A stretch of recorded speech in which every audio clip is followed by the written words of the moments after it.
Hello, hello, hello. Thank you everyone for coming. I'm seeing faces that are familiar, faces that I've been seeing all week in Houston Energy and Climate Week. And I'm also seeing faces I haven't seen before. So we're going to go ahead and start the program for this evening. Feel free to start kind of wrapping up conversations. If you're over by the art area or by the vendor area, start making your way over here. So if please try to crunch over this way, that way, we're all cozy, can hear well, and kind of have good visibility of the stage. But I'll go ahead and get started, just giving a big thank you to all the sponsors and collaborators that we've had to make this a reality. Again, it's been incredible to see the mixture of events that have been lined up this week. It's the first ever Houston Energy and Climate Week, and it's been, heavily attended. I think they said over 100 events that happened this week. So without further ado, our sponsors and collaborators that we'd like to thank are Post Houston. So they are our venue sponsor. It is a beautiful place, even though I know a few of you had a little bit of a hard time making your way over here. Also, Total Wine and More. Raise your hand if you signed up for the raffle. 1, 2, 3. Did anyone else sign up for the raffle? Okay. So for those of you that are looking a little bit confused, Total Wine helps provide the wine I have here for you tonight, but they also provided us with a voucher. It's about $600 value. So it's wine tasting class for up to 20 people. So a lot of you are in organizations, have a team, you can take your family, you can take friends, but there is a raffle bowl outside for you to kind of put your name in that to win that wine tasting. Also, Yander audio system. So he has been fantastic, kind of making sure all the technical pieces are working. So thank you so much for your sponsorship, making sure that everyone can hear properly. Also, Ivan Maya Films. He is going to be recording here. So, with now in this age of access to the internet and having video capabilities, right? We can reach more than just the people in this room. So Women in Clean Tech and Sustainability, we call WCS. They're an organization that is also co-hosting this one. So for women that are, in the climate space, wanting to get into the climate space and all the diverse jobs that fit within there, they're an incredible support group. They're at so many conferences, just helping, if you're pivoting into it, to get hired, to find out more, and just be a part of an organization of incredible women. So they're online right now. So we have locations and chapters in over 13 countries. So some of those London, Ukraine. We have quite a bit of people in LA and San Francisco. A lot of people are RE plus this week, for example, and in Chicago in a couple of weeks. So this video will be posted for members to be able to watch in the future. Also, Craft Pita. They helped with the food today. And then Zero Waste Houston. So how many of you had heard about Zero Waste Houston before tonight? Okay, nice, nice. So they're going to be helping us with kind of our waste management and sorting everything out after the event. They were a huge help in making sure that we don't have excessive plastic trash from events like this. I think all of you have been to conferences, to events where you see the piles of plastic. It's a bit difficult to watch, especially when you're at the climate and sustainability event. And so they were great. Thank you so much, Leo. Yeah, a little clap.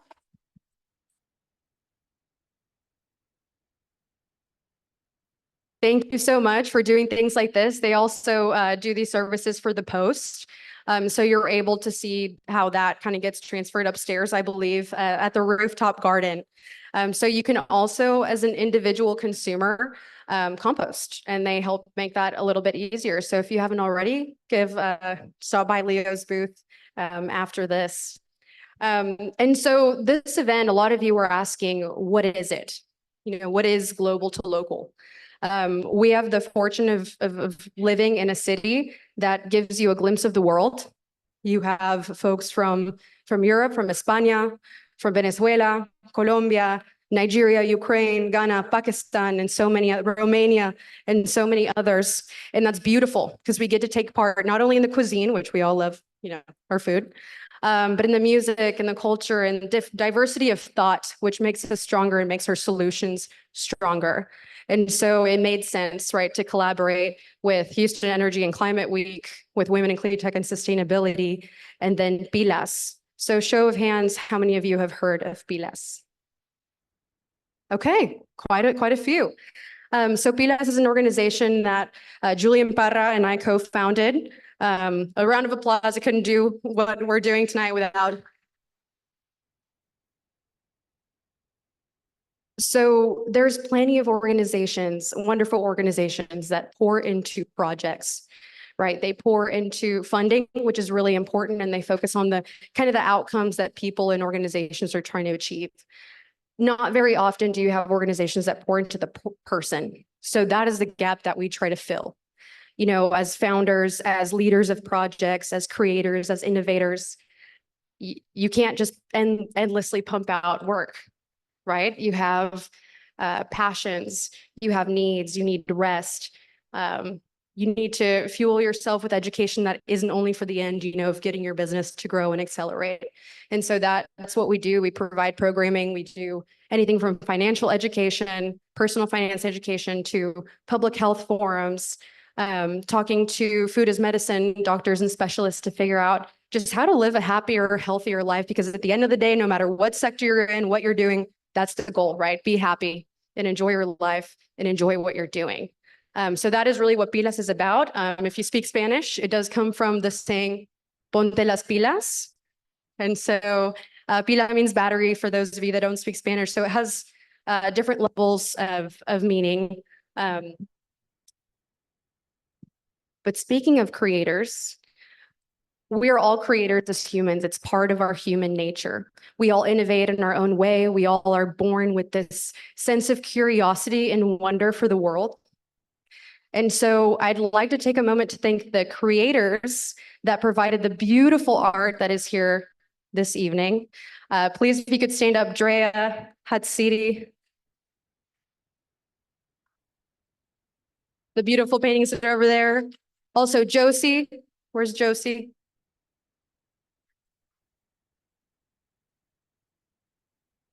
And also Damian Daniel.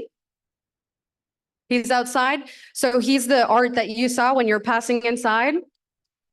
And also thank you to our vendors. They're a part of this effort that we have to be, you know, live more sustainable lives, or just live in harmony with the environment around us, and just feel better, feel healthier, be able to do all the things that we want to do. So a round of applause to our vendors that are doing just that.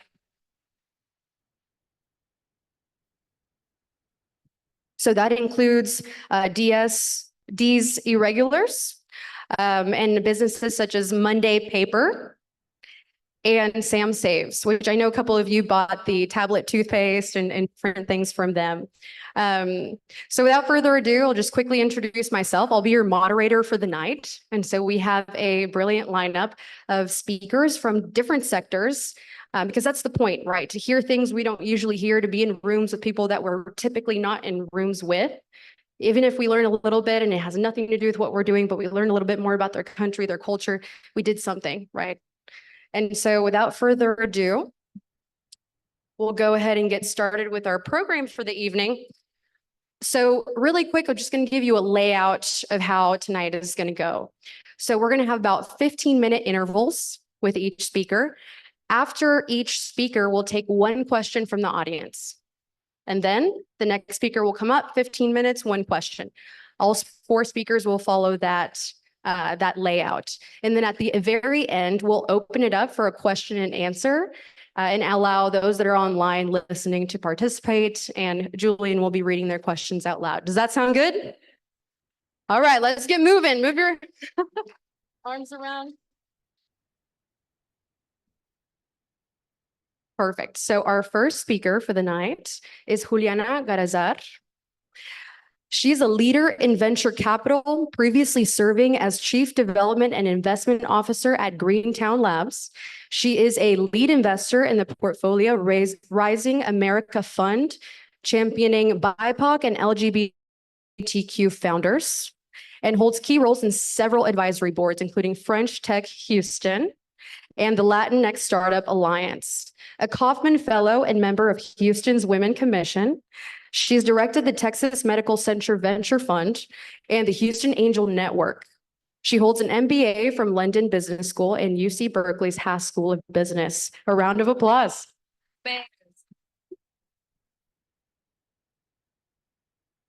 So Juliana, I'd love to get to know you a little bit deeper. I know we've been, through Climate Week, heard a little bit about what you're doing, but tell us a little bit more about where you come from. The continent that, if you'll see on the board, that you're representing is Europe, but España specifically. Yes. So tell us a little bit more about where you're from and how you grew up. Okay, so I'm from Bilbao, this part of Spain that some people don't consider Spain. I'm Basque. And I was always, when I grew up, there were a lot of tensions in Spain and the Basque region with terrorism. I always felt this need to become a bridge. I don't know, it's maybe because I went to French school since I was 3 and I speak another language. And then I went to high school in France because Bilbao is very close to France. So I was at a boarding school there. I always felt the need to connect different views, different cultures, and as soon as I could, I ended up abroad. That was kind of my calling to try to figure out what the rest of the world was about. And I was lucky to be able to study my university in part of it in France, and then my first job was in Singapore, which was really, really cool, working for the Trade Commission of the embassies of Spain there. Then I continued to travel all over the world with Citi, the bank. I was hired in Singapore, but my project was mainly in Latin America. So I was in a lot of Latin American countries, including Venezuela, Mexico, Chile. Then I ended up doing things in Spain and Japan, but something was missing. There was no impact. So I tried to figure out how to do more impact. And I did an MBA to try to find what my calling was. And that's when I gravitated towards the intersection of venture capital, which is investing very early stage, and anything that has to do with innovation, incubation, acceleration. So I ended up creating funds or business angel groups at innovation centers, first in Europe, and 13 years ago, I moved to Houston. And I was happy that I got the opportunity to run the Houston Angel Network, which became like the most active network of investors in the US. And then I was asked to put together a fund for the Texas Medical Center, which was kind of fun too. And the last thing I did was bring Greentown Labs from Boston to Houston, which I did and run for 3 years. And after that, I decided to become an entrepreneur and do it all over again, because that's what entrepreneurs do, right? You can't sit still. Not a dull moment. Yeah. So I've heard a lot about recent work that you've been doing, working with other Latin American countries. I've heard a lot about Chile. And can you tell us a little bit more about what you're doing with them? Yeah, I think at the end of the day, you end up working in what you're passionate about. I think, if work feels like work, you're doing something wrong, right? So I've always felt very global. I started going to Chile about 12 years ago or so. No, more than that, because I was working in Europe, and must have been like 15 years, and they started inviting me. They met me in a summit in Budapest, and I had just won an award there, and they're like, "Oh, we want you to present the award in Chile." And I'm like, well, if you pay for the trip, I'll go. I don't care. And I went there, and I was very impressed with their culture of work, of innovation. I think I've seen some of the brightest scientists there. They have like amazing things, and I was able to travel all over the Chilean country, because I had to pick the best women entrepreneurs there, and we had competitions all over the cities, and I would pick the best ones, the 5 best from Chile, and we bring them to Silicon Valley to pitch. And then we did the same thing all over again, and we brought them to Madrid, to the South Summit. So I got totally in love with that. And when I was at Greentown, couple of years ago, there was a mission that came, and one of the entrepreneurs was one of the most successful guys over there. And he had raised a lot of money from Silicon Valley. And I'm like, well, you're a climate company, so you should come to Houston. And I convinced him, and he moved. And then he introduced me to all of his investors, and we convinced more companies to come from Chile, and that became a thing. And now that I'm doing this Green Town 2.0, they said like, well, let's do it in Chile too. So we're going to launch there. And then we're also launching in Europe. I'm having here my Spanish counterparts who came for the whole week to try to figure out how to bring energy tech nexus to Europe. So I think I always wanted to be global and my outreach to be global. This is the perfect panel, global. A global citizen. Yes, and I think it's a lot easier when you work with friends.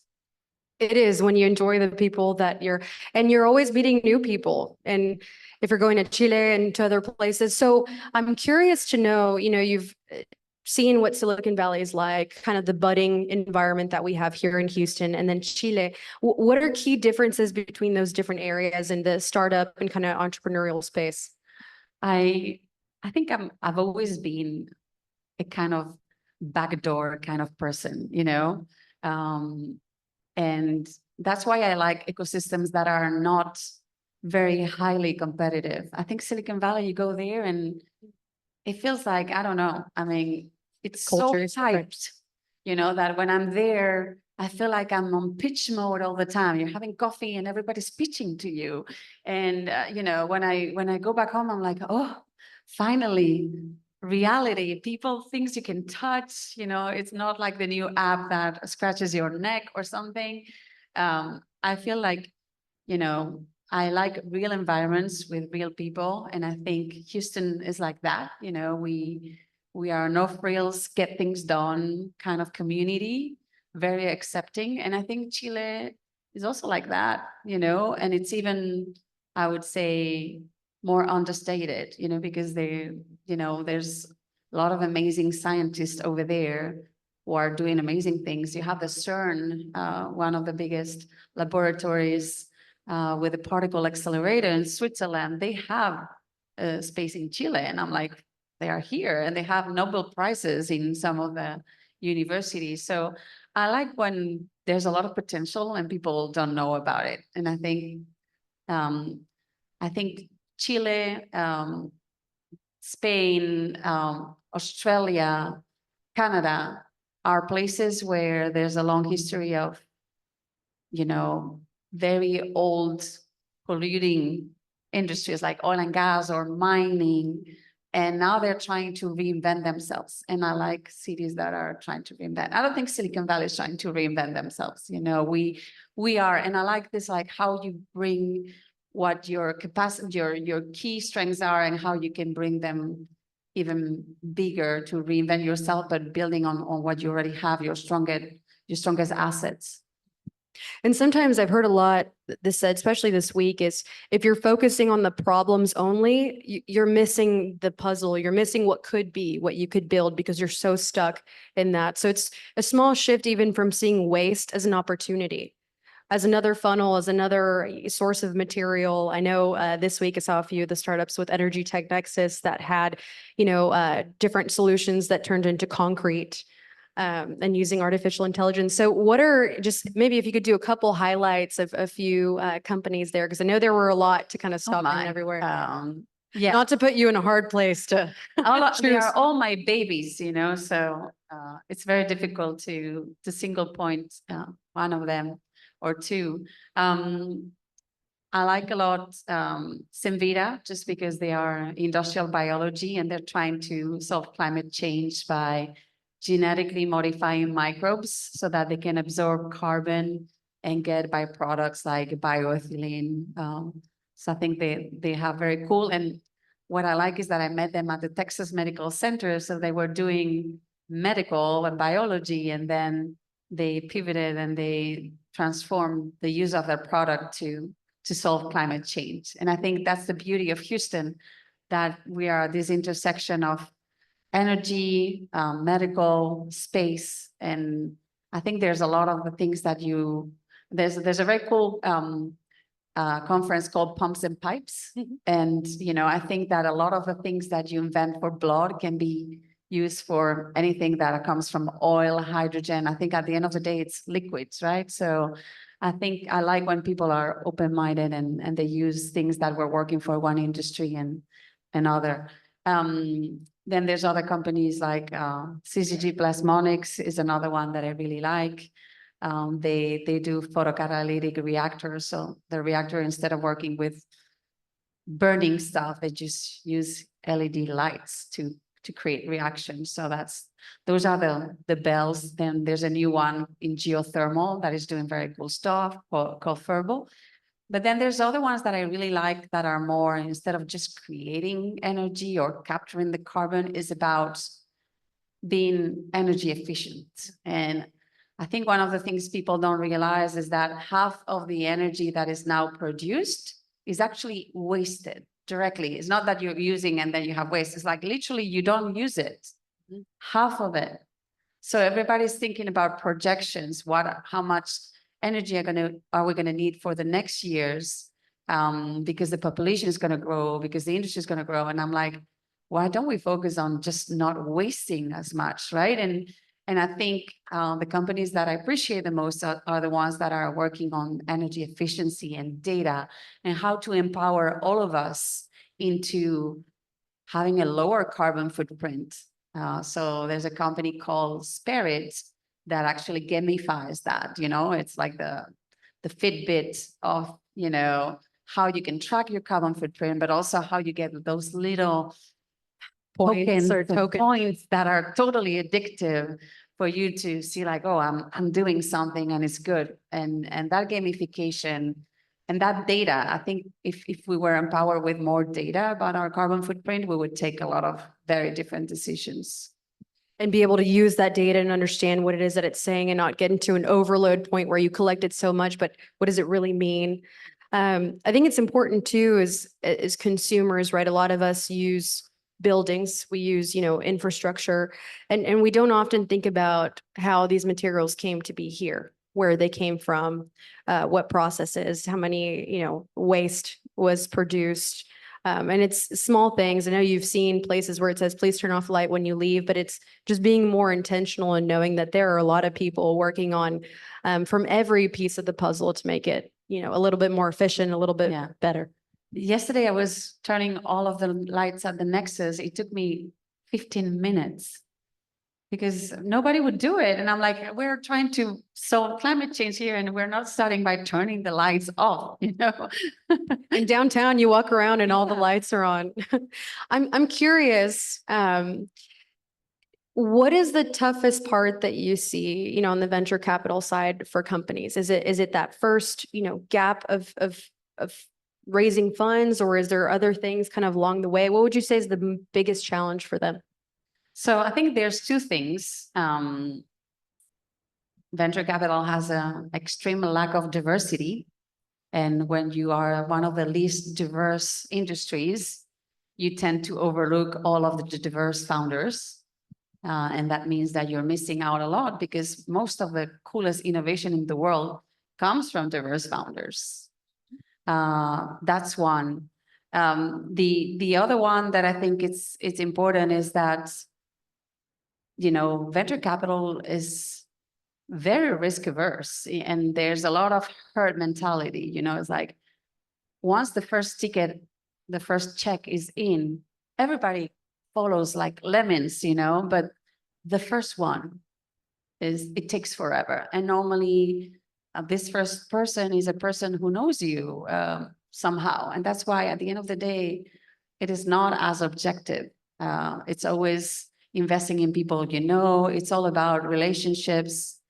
And that's why diverse people have a lot tougher time getting there. And then once you have this initial money that it could be friends and family around, they call it like this, it's easier to get the following rounds. But, we as diverse people, we have a lot tougher time getting there because we don't have the connections.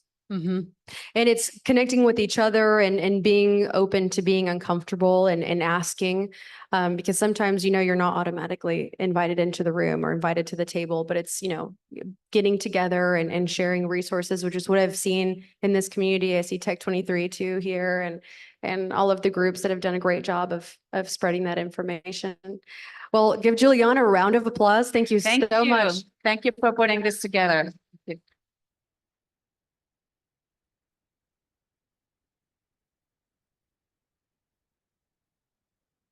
So please connect with her afterwards, especially if you're someone that just wants to learn more about that space and are thinking of getting into that space. Next up, we have another brilliant speaker coming from the law space, something that is cryptic to a lot of us that don't typically touch that area unless you're signing a contract. Jonas Starosta.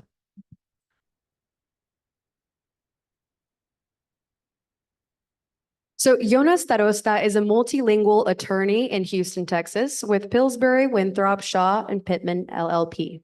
Ms. Starosta represents clients in complex litigation and pre-litigation matters across the construction, energy, and natural resources spectrum. She focuses on disputes related to the design, engineering, construction, and development of all types of energy facilities, including wind, solar, and natural gas, renewable fuels, and conventional oil and gas. Ms. Starosta is a standing member of the Institute for Energy Law and the Women's Energy Network. In addition, she has been repeatedly honored, which is why we reconnected. I remember I saw that post and I was like, oh, we need to touch base again, by the best lawyers in America as the one to watch for the 2024 and 2025 cycles. Thank you. So Yona, I remember the first time that we met, we went to an app launch event. And I just remember being so fascinated with all the languages that you spoke and your unique background. But I'd like to touch on, you have those memories of being, in our country or with our food or with our family, and they just bring us back and they're nostalgic. What's a memory that typically brings you back or that you love to remember from, maybe your childhood or where you come from? Sure. So, in my culture, one of the most important things is stories that are passed on generationally. So telling stories of ancestors is very important. And so I think one of my fondest memories is having my grandparents tell me stories at night about their lives, the hardships that they suffered. They were refugees, so were my parents. And those stories just give me such great memories. And I think those stories shaped and solidified why I wanted to be an attorney, because I think that a good attorney is essentially someone who can effectively tell someone else's story. So, of course. And so something else that I love to talk about and I love to see in the room, especially when we're, in this topic of being global and having, this wide network of people from different places, is the advantage of having so many languages in the room. Hearing people switch between, Spanish, which is the most common one, we're in Texas, but then others that you just hear and you're just curious, where are they from? And so I'm curious to hear, I know you have so many languages under your belt. Just give us a glimpse of the journey into learning some of those and what brought you to learn. sure. So I've always been fascinated by languages. Russian is my first language. And then I learned English in school just growing up. I lived between the United States and Israel my whole life. And so naturally I picked up Hebrew as well. And Spanish here was taught in school. And then I spent some time in Peru. I spent some time in Spain. And then I married into a Venezuelan family. So then I was inundated. So now I think that's one of the best languages. Best language proficiency wise. It's also the best. I'm sure people would say no preference there. And I spent several years living in Jordan. And so I learned Arabic when I was living there. The easy one to learn. Yeah, no problem. So for a lot of us, again, that work, whether it's the VC space or I work in the built environment, we don't touch the legal field unless our attorneys are, telling us, hey, don't do that, or, here, use this contract. Kind of demystify for us, what is it? What does it mean to be a natural resources and construction attorney? What are the typical challenges that you see your clients face? Are you going to court, or is it, what is it that happens behind the scenes? So that's a big question. There's a lot. It depends, I think a lot of people don't really understand the difference between what litigators do and what regulatory attorneys do versus transactional attorneys. I am a litigator, so I technically do go to court. However, in the construction and energy space, a lot of times that bleeds into regulatory specifically, sometimes even transactional. But I do a lot of work specifically with solar and wind companies, a lot of permitting and a lot of licensing issues. And I think that not just in the energy space, but specifically, for this in the energy space, that can be a huge issue, because if you're not permitting and licensing correctly, there can be draconian results if you do it incorrectly or you just don't do it at all. So they can be really difficult to navigate. So having somebody, help you with that is essential. And if you are a smaller company, I think investing in something like that is really valuable. And of course, we know you're not giving legal advice right now, Yes. but a little disclaimer. These are my own thoughts, not Pillsbury's. But what are certain things that those of us, that may be launching businesses or, that may work in the sectors that you work in, what are certain, errors or mistakes that we can avoid, maybe just reading more thoroughly, or maybe not leaning too heavily on ChatGPT to produce certain things like contracts and agreements? That's definitely a great start. I think that having somebody review your contracts, having somebody who works in that space reviewing your contracts is essential. I don't know that a lawsuit is the single worst thing to happen to a company, but it can be so damaging. And so a way to avoid that is having somebody on the front end invest the money to get somebody to look at contracts. And sometimes not just having transactional attorneys review them, but if not consulting a litigator, at least having a transactional attorney all consult with a litigator, because litigators know where the contracts go wrong. So all the mistakes that you don't think about until it's happening. So I'm curious again, just to touch back on the AI part, because I know you're tracking that and following it. It's trickling into all of our industries, but just how dangerous it can be to lean a little bit too heavily on it, but also maybe how helpful it can be in certain areas. So I know you've been doing some research into that. So just, what are some things that you found, or how do you see the future of AI specifically within the law sector? Yeah, also a big question. I mean, AI is so vast, it touches every sector, and it hasn't been regulated in the United States yet. It hasn't been regulated in the UK either. It's just starting to be regulated in the EU, but we are so far behind in regulation. So just keeping up with regulation and legislation, I mean, it will be interesting to see how that plays out. But it reminds me kind of like the internet boom of the 90s, but on steroids, because everything is happening so fast and we're still regulating the internet. So now this is kind of a new beast. So it's definitely something that, like, we as a firm and in my practice, we are constantly monitoring, but it'll be interesting to see how the legal framework presents itself in the US. How it's able to keep up and kind of stay ahead, especially when you're having exponential growth. It's not anything that, is going to slow down, at least anytime soon. So for what you do, I know we touched on natural resources and kind of traditional, oil and gas. We talked this week a lot and during Climate Week about an all strategy, right? It has to be all areas of the energy puzzle working together. Especially when you have so much investment and research and I mean, just how long oil and gas has been developing and how important it is.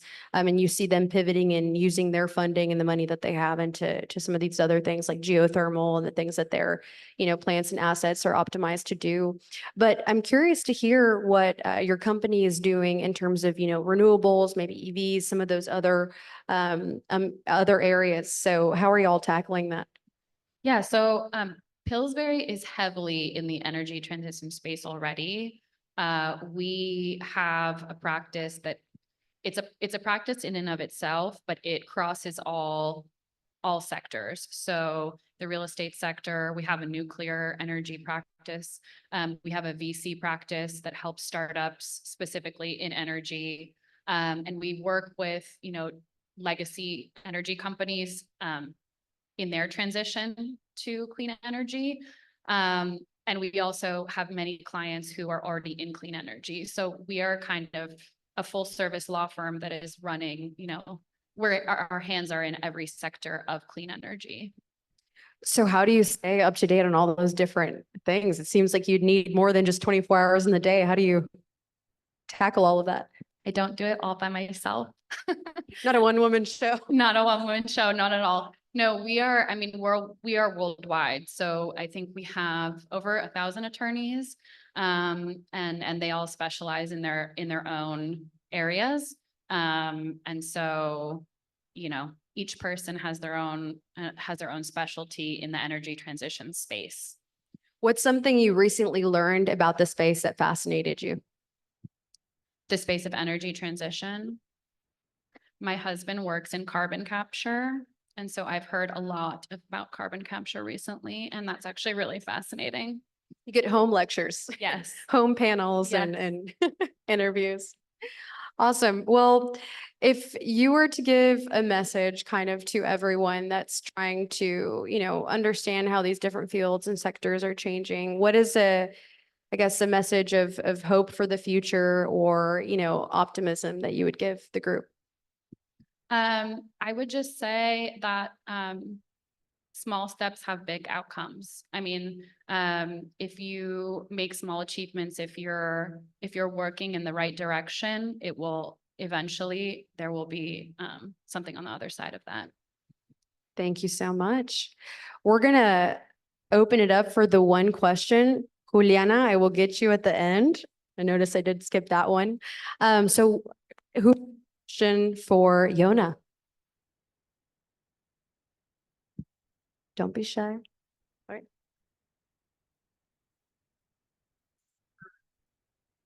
You have a good. Okay, good. I'm super late to the law show Suits. Like I saw it on Netflix, just came out. I'm curious, just from your point of view, have you seen the show? Yes, And I what are love your- it. Okay, what are your opinions of it? Because I'm in marketing, and when I saw Mad Men, Yeah. it was one of my favorite shows for a million reasons. So I'm curious how Suits is to you. Like if it's realistic. The question we were all scared to ask. Yeah. I mean, no, but also yes. There's a lot of pressures in big law, and those are real and kind of reflected by the show. But like you can't be doing illegal stuff and blackmailing people. That would be awesome. You'd probably get more things done faster. But we can't all be Harvey. So yeah. Thank you so much, Yona. Thank you.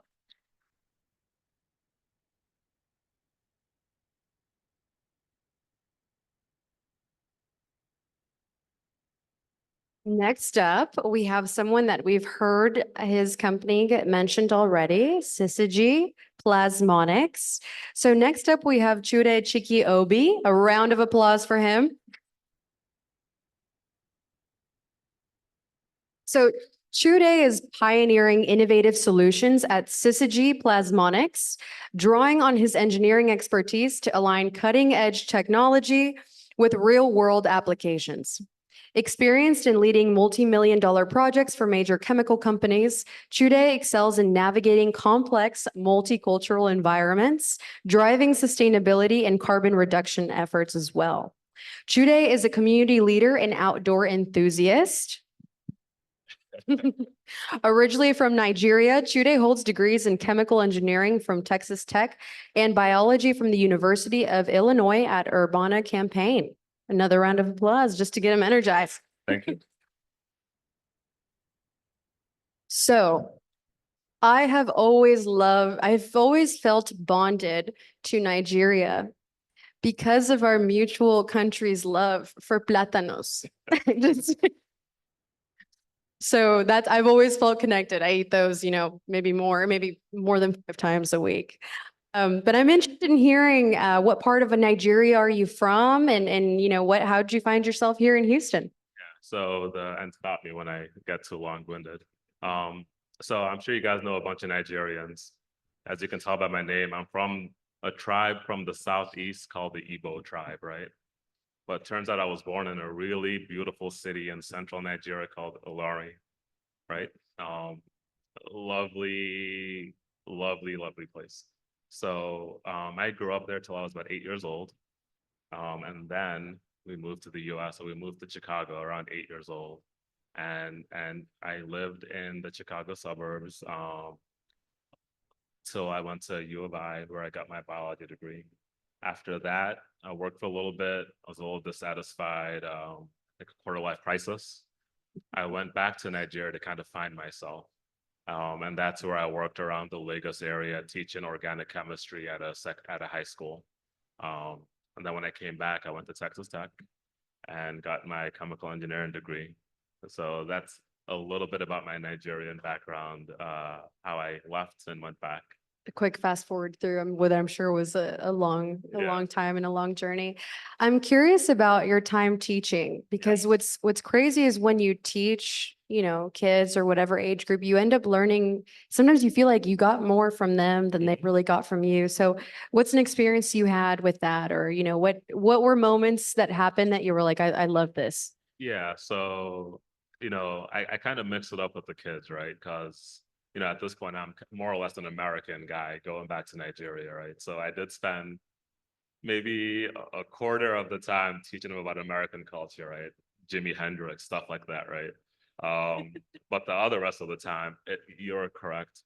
I find teaching is the best way to learn, because then you learn, how do I teach organic chemistry to these kids, right? And then you realize, teach it like it's a story. Don't memorize all of it, memorize the parts of it, and put the story together yourself based off of what you're starting with and what makes sense. And so that's kind of, you're spot on. That's what I took away from it. And it also gets you comfortable in front of crowds, people who are like kind of falling asleep. Got to motivate them, get them excited. So Kids can be the toughest crowd. They're very brutally honest sometimes. yeah. So it was a very, very fulfilling experience, definitely. Yeah. So, okay. So you're talking about a little bit your educational background and kind of what you're doing now. Is that very aligned to what you're studying and thought you were going to do? Is it completely different? How was that path?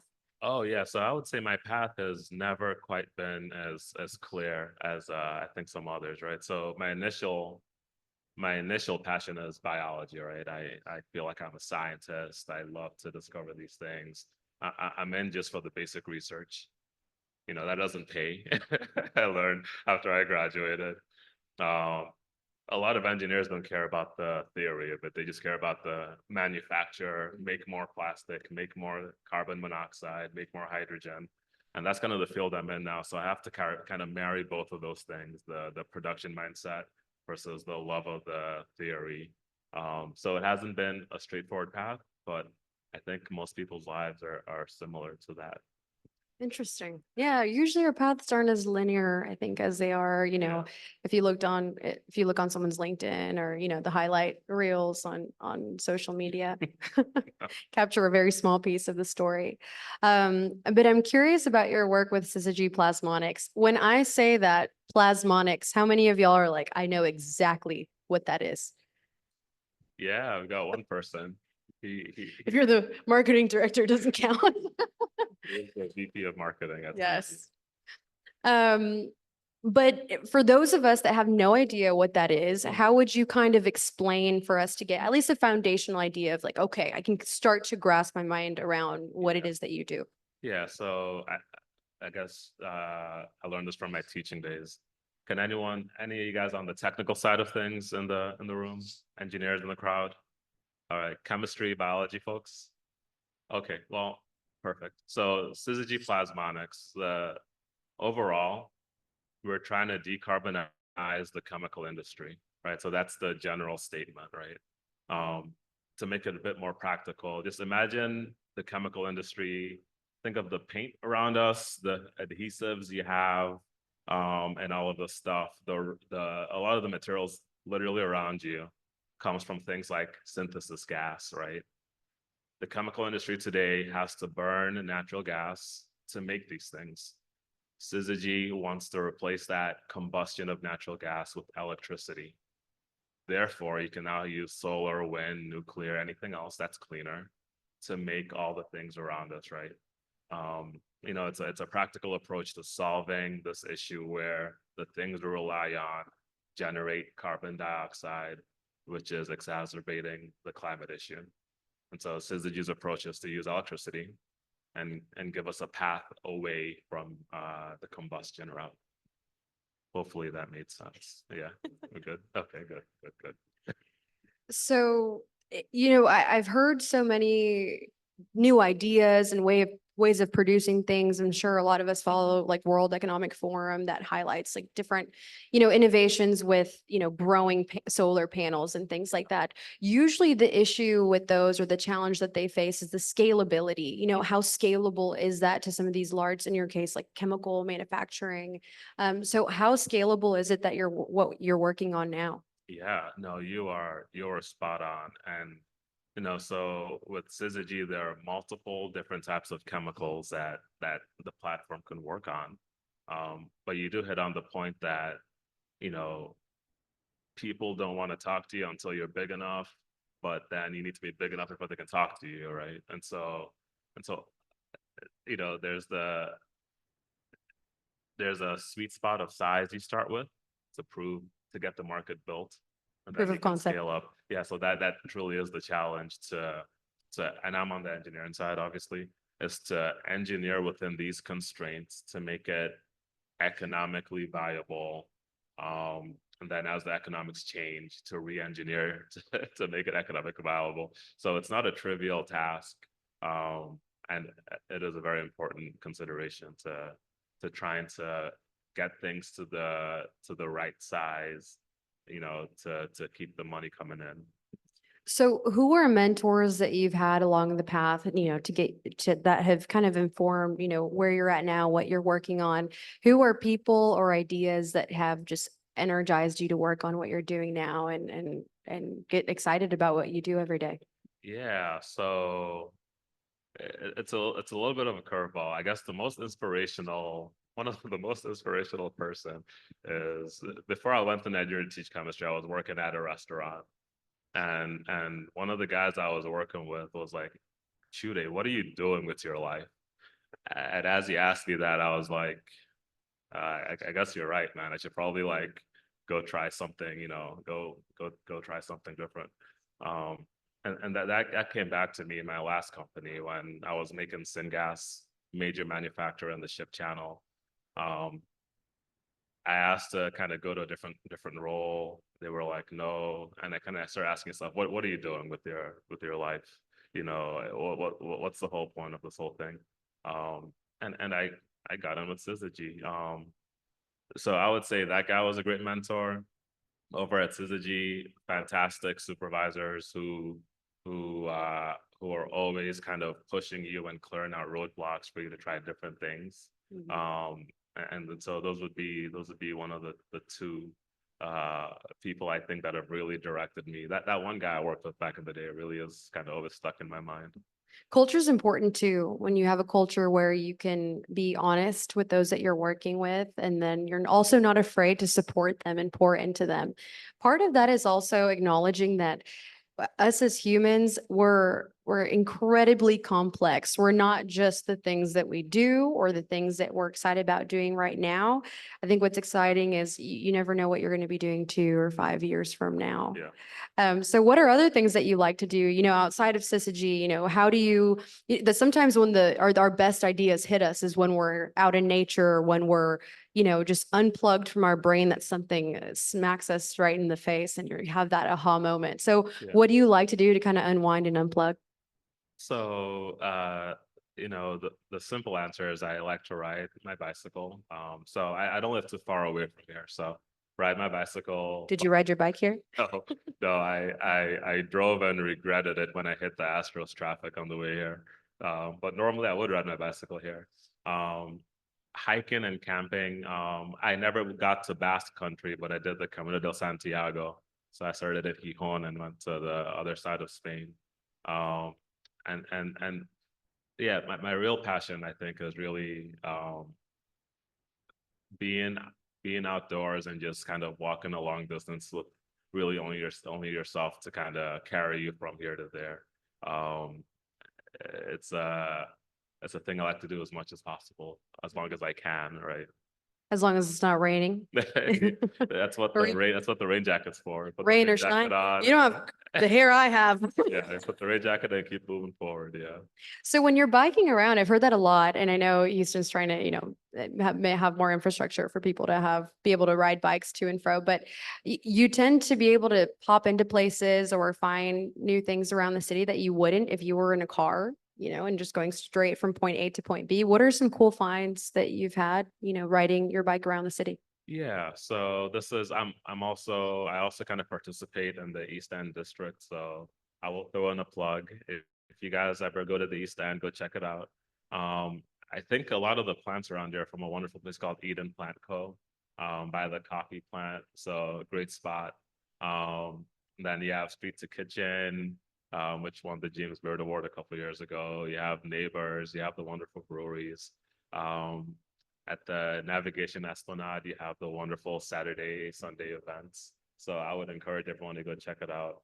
And another fun spot is TXRX. Have you heard of TXRX? No, I have not. Okay. Or I think they go by Makers Hub also. They're further down the Navigation, and they offer classes in like welding, fabrication, machining, 3D printing, things of that sort. So if you're ever interested in any of that, I have a friend that works there. Really cool spot to just check out things of that sort. So and then I'm also a fan of live music. So you bike by and see all these interesting little venues. So can't say no to that. Awesome. Yeah. So what message would you leave this group with? Maybe a message of excitement of the vision for the future, especially with the innovations that people are working on over in Syzygy. Yeah. So I'm a bit of a history nerd, and what strikes me is that in this whole climate discussion, we've solved harder problems, right? Like starvation and all sorts of diseases, has been solved with less information at their fingertips. So I generally feel confident that this will be solved too. So I mean, let's all pile in and push that direction, right? I think we just have to do it at this point. We have to do it. Need all hands on deck, all sectors, artists, tech innovators, venture capitalists, construction, builders, makers, thinkers. Let's open it up to a question. Does anyone have a question for Chude?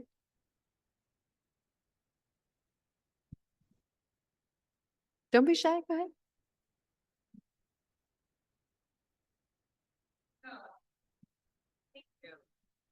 Hi, I'm Michelle with Impact Up Houston.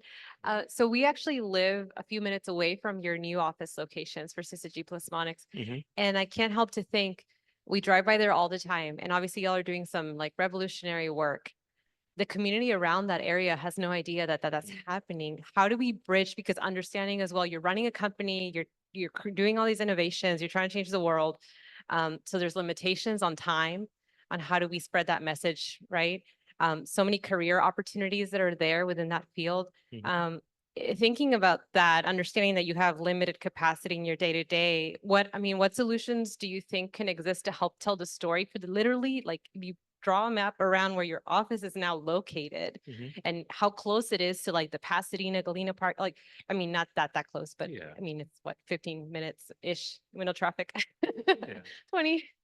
That's what I wanted to ask, because when I drive by it, I get excited because I know of the company, but everyone around there has no idea what's going on. Yeah. Any ideas that everyone else can take back home? Oh, and definitely, I think that's a fantastic question. We deal with this in the East End district also. how do we continually plug in with the community and meet people where they're at to let them know what's going on. Hopefully we can get in touch. We do have a position at Syzygy who works with outreach, right? They bring in a lot of like social groups, folks that work with kids and all that stuff to come tour the site, right? So they can see what the engineers are doing, they can see what the technicians are doing. We've also worked with folks that work in like kind of like the job retraining type stuff. But I think the gap might be, what are your ideas of where else we can go to? Do you have in your mind, like, should we be going to local schools, local events, churches, things of that sort? I'd love to get your feedback on that, because we can spread that around and we're always happy to have people come see our stuff, right? It's pretty cool and it's pretty accessible, right? So yeah, if we can catch up, I think we can definitely try to make sure more people can see it, right? It's one of our selling points. Thank you so much. Absolutely, thank you.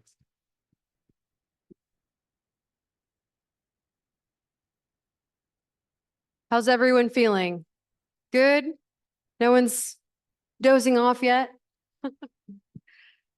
Our next speaker, I'm a little bit biased, but I love this space, trickle into it sometimes. Governmental affairs is a fascinating space that so many of us just, wonder about. So many of us don't know what's going on in these spaces. So this is an excellent opportunity to hear more about that. So Farish Mosley, as a governmental affairs leader, Farish drives legislative efforts for utility scale wind, solar, and battery storage in 7 states. With a background in public dialogue analysis, coalition building, and public affairs strategy, Farish is passionate about an equitable, clean energy transition. Farish's career includes roles in energy consulting in Washington, D.C., and in the Texas House of Representatives. She holds a Master of Public Affairs from the LBJ School at the University of Texas at Austin. That is a mouthful. Farish also volunteers with the Houston Food Bank and is active in the Houston chapter of Texas Exis. Welcome, Farish. Thank you so much, Gabrielle. Great to be here. So again, a lot of us are from different spaces. So EDP renewables, right? That's okay. We can get around that, wind, solar, battery charging, kind of understand what that means. But what does governmental affairs have to do with it all?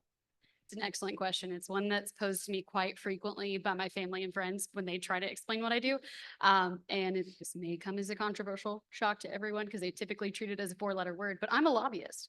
And I am in-house and I lobby for policy that's going to advance the development of wind, solar, and storage projects in the areas that we're interested in. For me, that's going to be Texas and 6 other states around it, kind of in this like central rectangle of the US. And I work with legislators most often at the state level, but sometimes at the local level too, occasionally federal. It's not really part of my job anymore, which is nice. But I work with them to advance favorable legislation for us and also to, I'll say, understand and reshape policies that aren't necessarily in our best interest. They're from a special interest group. So that's just where I'm going to leave that tactfully. Just to drop that right there. So the past legislative session focused a lot on water, right? Investing a lot in water resources. And now, we're starting to get to the beginning of a new one. What are different policies or legislation that you see getting driven forward and hopefully, passing and becoming law? I'm going to be very candid with you, Gabriella. We play defense mostly in this state. We are quite honestly fighting for our lives out here sometimes when every other session, as some of you might know, the Texas legislature meets biennially. So it's every odd year. So January to June 2025, I probably will not be around. I'm basically a phantom around the office. But in terms of what the 89th session specifically brings for Texas, it's going to be an uphill battle pretty much in every sense of the word. We see so many challenges emerging within permitting, within siting, and within all of the different structures that we use to navigate really nuanced community opposition. And there's one bill in particular that, these 3 numbers haunt me even to this day. Some of you might have heard of it. If you know me or have spoken to me at any time, it's Senate Bill 624. And that one almost brought development of wind and solar specifically to a screeching halt in the state had it passed. We were extremely lucky to have built some really crucial relationships with legislators who saved us, most specifically in the House, which I'm biased because that's where I started my career. But at the same time, I'm very hopeful for policy.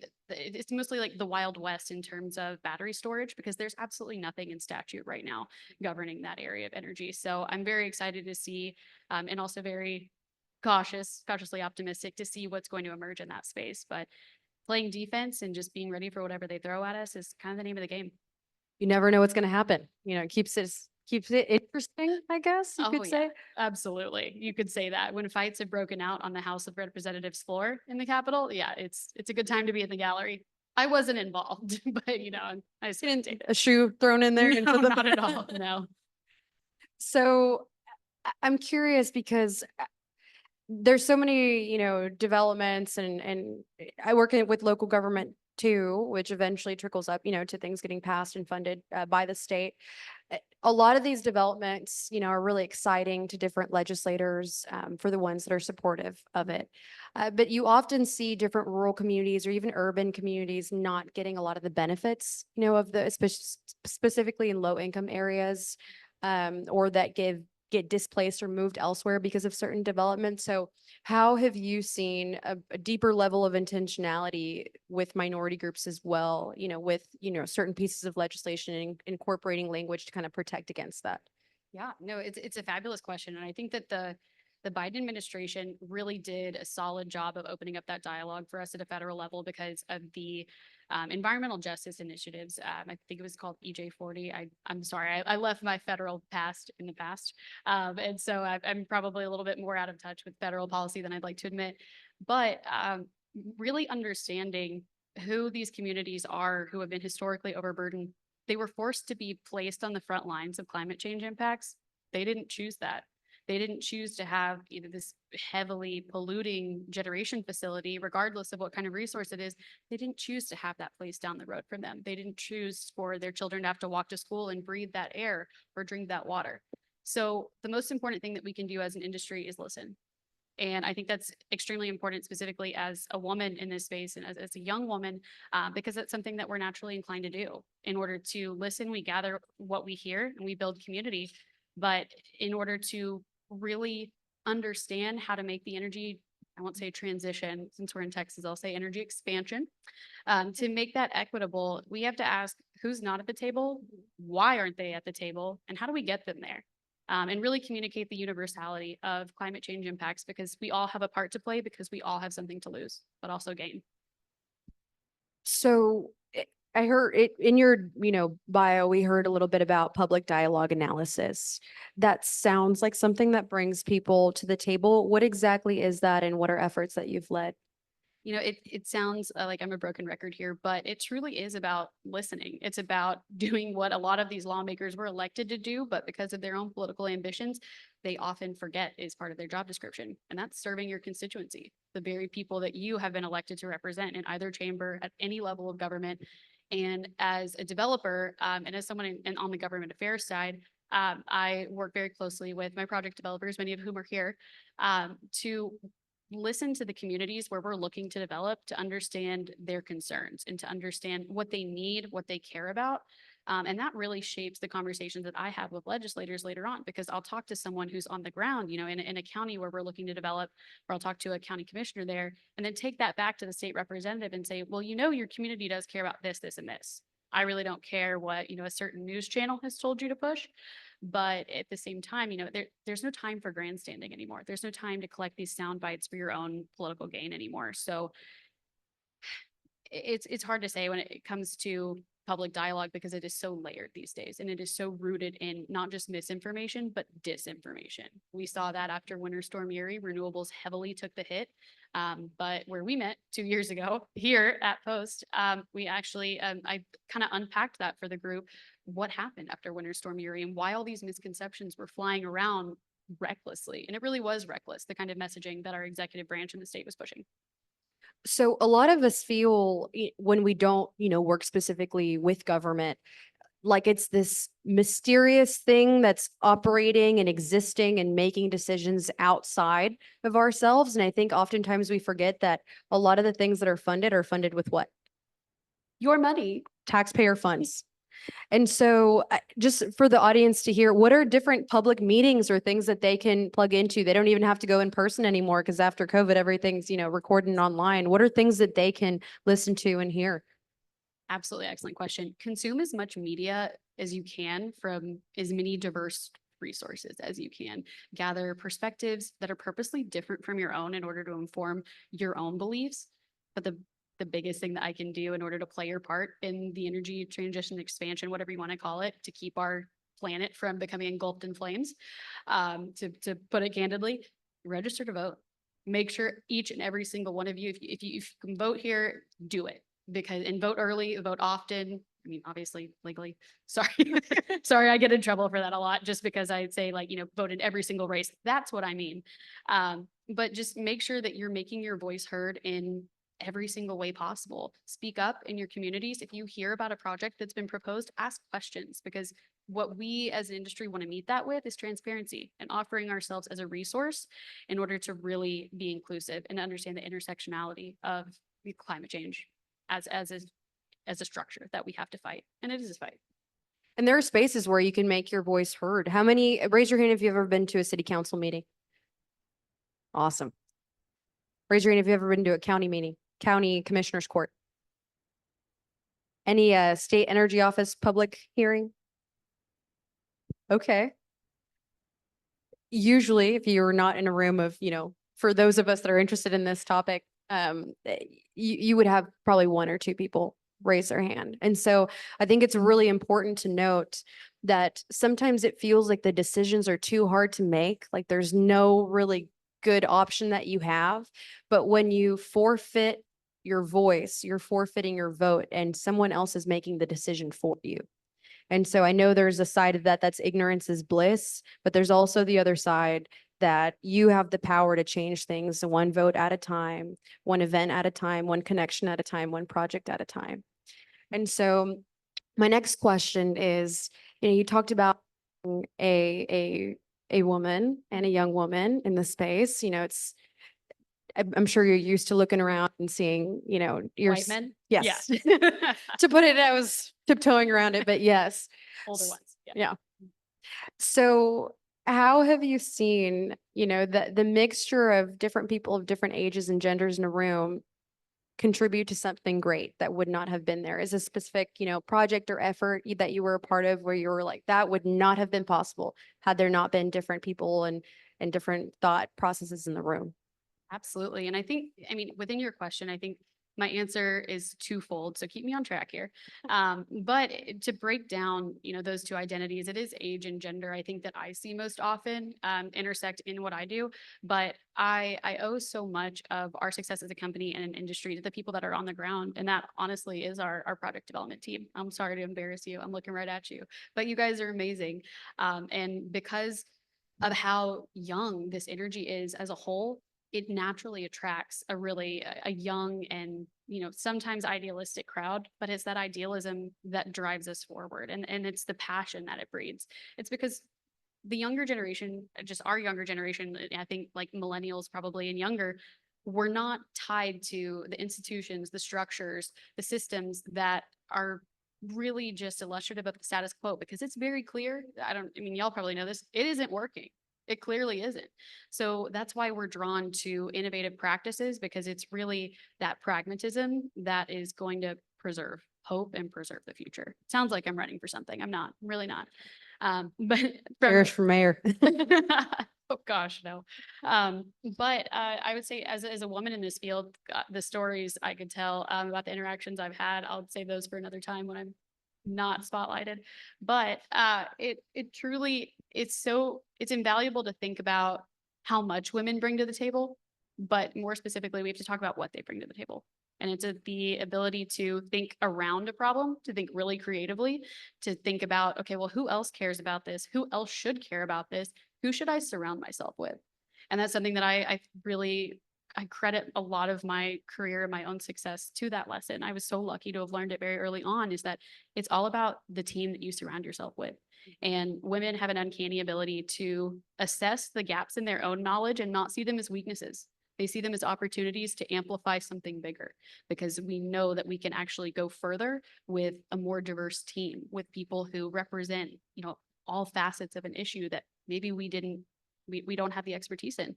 So it's really that ability to listen and assess, and then build a community and build that coalition. I was gonna say, what is your message of hope and inspiration? But I think that was it right there. I'll open it up. Does anyone have a question for Farish?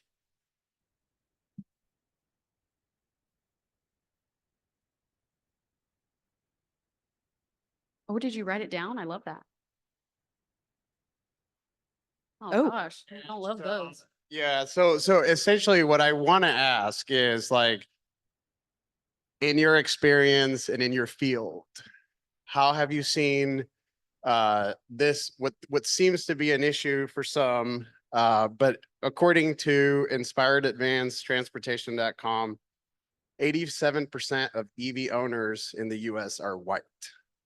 Okay, so when we think about spending all this money and investment and billions of dollars, who are the primary group of people in the country who are going to benefit from that, right? And so how are we closing the gap on say that particular inequality?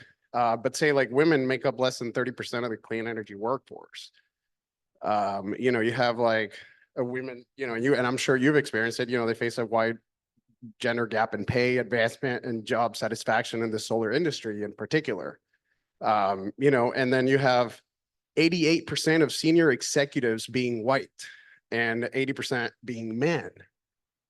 So how do we then ask, right? Or these are, I guess, maybe like unrealistic expectations to some of the people who are sitting at what you would call the bottom of the hierarchy, right? To sit back and wait and say, no, we're making decisions that are essentially going to benefit a small group of people, not necessarily you. And in your experience, what have you seen in progress wise, in real time progress, that have made minorities in this country have the same opportunity that, say, white men would have at investing or taking part of the economic progress that we've seen happen time and time again since the beginning of time? And that's why minorities have been left out. So how do we ensure that that doesn't happen again with the green industry, or at least in your experience and field, what have you seen that has pointed in the direction of closing that gap? What was your name? Leo, I'm with Hi. Zero Waste Houston. Hi, Leo. Thank you so much Yes. for your question. First of all, there's a lot to unpack there. So we probably will talk after. Grab my card. We'll chat. But to start out, I really admire that you brought up how regressive EV policy is in general, because that's really what it is. It benefits the rich. Like those tax incentives in buying an EV, you have to have the capital to be able to put a down payment on that EV, to be able to switch over from an internal gas or internal combustion engine. That's not feasible for everybody. That's not feasible for most people. But the thing that I've noticed is that this kind of progress has to be twofold. And saying that we're going to dismantle all of these systems is great, because that is the ultimate goal. But you have to infiltrate them from the inside, and you have to make your goals known. And you have to never, this is so hard. It's so much easier said than done. But in recent years, I've learned just not to care what anyone thinks about what I have to say, because what I have to say is important. What each and every one of you has to say is important. So ask for a seat at the table. If you don't have something, ask for it. And if the answer is no, number one, find out why, and then make it happen for yourself. But you have to, on the opposite side of that, yeah, there is so much homogeny and hegemony, two of my favorite keywords from college, if I'm being honest. So much within this sector, within energy, but also within clean energy. And I think that you have to be able to, on both sides of that, the groups that have benefited historically from these systemic processes and institutions that are in place, you have to be willing to pass the mic. You have to be willing to step back and give a younger generation, or a colleague of color or a non-male colleague, the ability to speak their mind, because climate change impacts every single one of us differently. And based on those demographic qualities, you might be surprised at what you hear. But it's definitely twofold. On both sides of that coin, it has to be a symbiotic relationship. Thank you so much, Farish. Thank you. If you could stay up here, Farish. No worries. I'll ask our all of our speakers to come back on stage. We do have some gifts for you. Thank you so much for being willing to participate in this, to share some of your insights and knowledge and life experiences with us all. So we have small tokens of our appreciation. Also special thanks to some of our vendors that dropped in a little gift as well. So thank you, Sam Saves and also DZ Regulars. So another round of applause for these great speakers that took time out of their Thursday.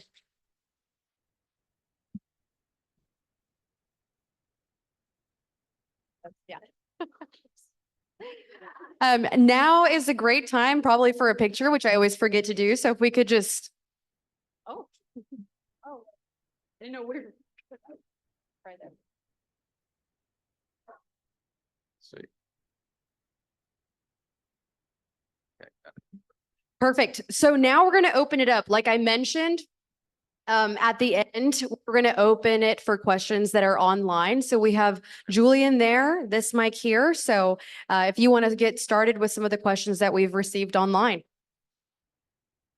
Yes, so we have a question here from online. The question is, what emerging technologies are you excited for and believe will have a strong impact for decarbonization? And I think maybe this question is specifically to Juliana. Technologies. Okay. So there's, I think bioindustrial chemistry is kind of cool because you get all of this bacteria to work for you. And I like that. I mean, I'm a little worried about irreversible, processes, but, I have a lot of cool people that are working on that. And I think carbon to value, and we put together a program about that. What kind of byproducts you can get when you use carbon as a feedstock is kind of cool. And people do get alcohol. They get like very cool, like stones and diamonds, and you get it. I think it's kind of interesting to figure that out. And then I think it's a lot of it is about data. So I'm very interested in AI. I think AI is very energy consuming, and I'm worried about that. But I think if AI is that, powerful as I think it can become, I really believe it can become carbon neutral and even carbon negative and help us figure out how to decarbonize the world. Thank you. Yes. That's it for now. That's all we had. Oh, yeah, question. First of all, this was amazing. But I proposed this question to Trude at first, but no, I asked him already. So this is for y'all. So when you live in a world where our comfort zone is using up all the energy, not really thinking about anything, when politically things are not, sustainable, how do you keep working to have hope and to keep, pushing your agendas forward when most of the world is not considering what you're doing?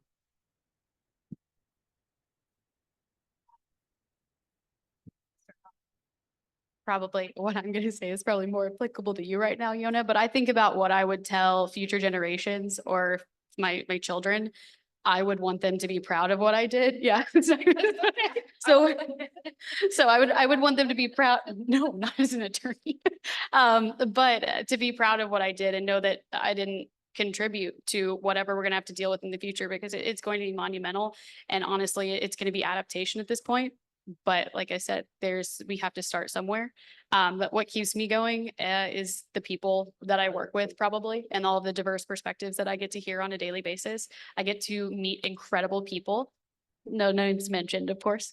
And I'm extremely fortunate that we all have this shared and very unifying goal. Yeah. So for me, what gives me hope is that I think a lot of it is about changing.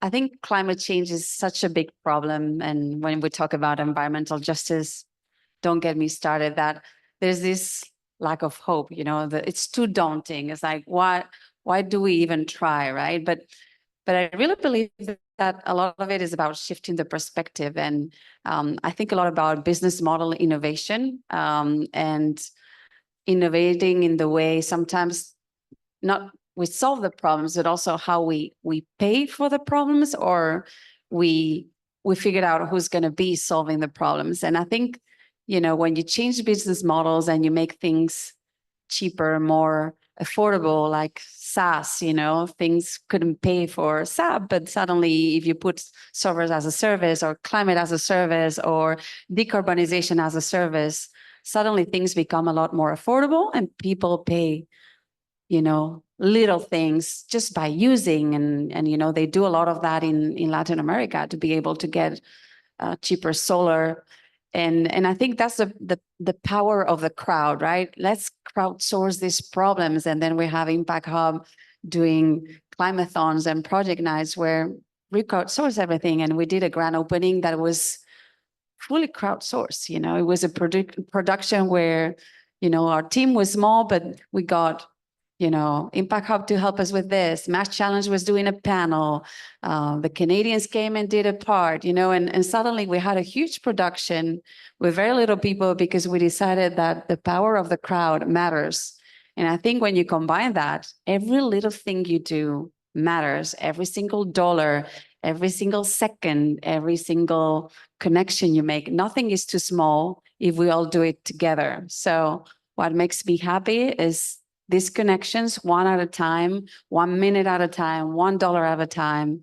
And this thing about exponential, right? Exponential growth, 0 exponential 700 is 0, but 0.001 exponential 700 is a lot. So it counts. That's what's giving me hope.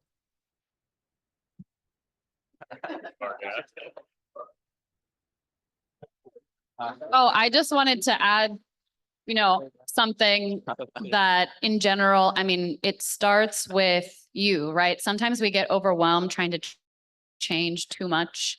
And so we take it upon ourselves to think like we need to do everything and we need to change people's minds and we need to make that transition on our own. And I think that if we just focus on ourselves and our circles, people who we care about, who care about us, who will listen to us, I think that,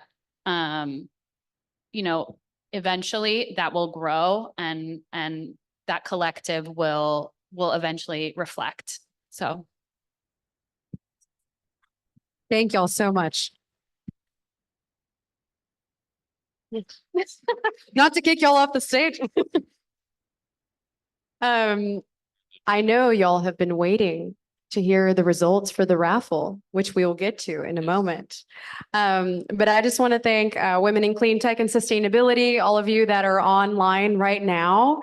We can't wait to post this and have more people watch it, especially those that are asleep in other time zones. But if you're curious about Women in Clean Tech, if you want to get connected, find out a little bit more, feel free to visit our website or visit with me afterwards. I'll give you more resources. And I know we have a few people here in Houston that would love to connect with you. Other ways to stay connected with Pilas, if you use Luma to sign up for this event, Pilas has a Luma page. And so we have a couple of upcoming events, including a camping trip farther down in the future. We try to get reconnected back into nature because that's important as all the projects that we're doing, but also an event that is being led by Monday Paper. Actually, Lisbeth that is over there. So the event that she's putting together that we are, lucky to be able to support with is an event in Spanish. And so she's going to bring together different stories and nuestras palabras as well to just share, their experiences as an immigrant, and just to share and have that moment in that space together and welcome other people too, maybe from other countries, because many are from Venezuela specifically, but just learning the different types of immigrant paths as well. You have those that have been, moving here for decades and decades, and you have those that are fairly recent due to different conflicts and things that have been happening. So it's going to be taking place at a gallery, I believe. So the Chroma Gallery that Hatsiri is a part of. So you can see some of her beautiful art over there. So without further ado, let's do the raffle. Let's go.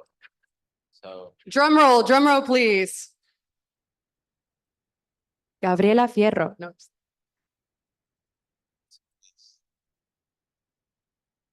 Morgan Mentis.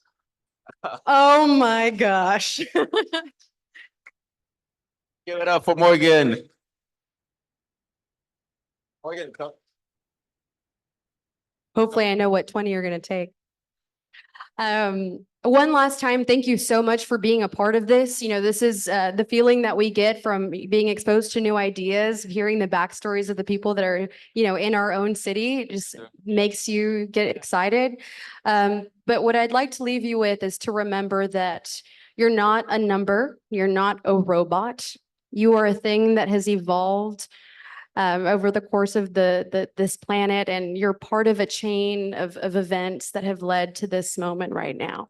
And so to remember that you are not meant to be, in these cold spaces or, glued to your computer, as a lot of us, get super enthralled and focused into our work. So remember to go outside, remember that to have conversations for no agenda, no purpose, and remember to fuel that part of yourself, because it will make your work that much more intentional. So thank you, everyone, and feel free to continue mingling.